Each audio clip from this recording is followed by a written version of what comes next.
We each have a backstory, the experiences, events, and choices that help shape us into the people we've become. One of the best ways to understand a person, even someone we might disagree with, is to learn his or her story. Henry Wadsworth Longfellow put it this way: "If we could read the secret history of our enemies, we should find in each man's life sorrow and suffering enough to disarm all hostility." Though most of us don't see each other as enemies, the sentiment is clear. It's much harder to dislike a person whose story you understand.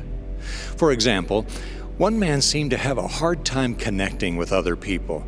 He wasn't very easy to talk with. He had such strong opinions about almost everything.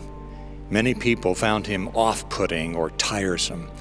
But a neighbor made the effort to become his friend. He listened rather than judged. He understood instead of dismissed. The kind neighbor explained, "I learned a long time ago that everyone has a story to tell, and the more I get to know a person, the more I like him."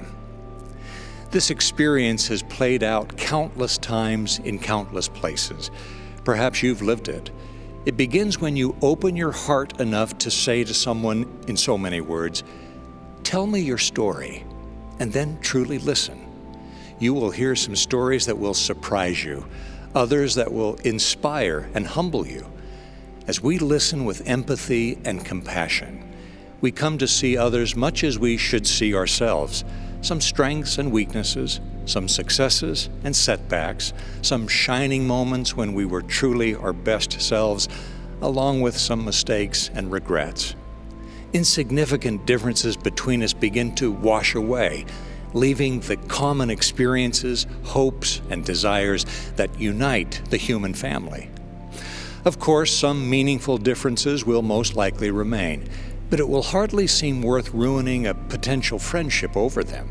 In fact, the privilege of coming to understand someone better, and maybe even finding a new friend in the process, will become an important new chapter in our own backstory, helping us become kinder, more compassionate people.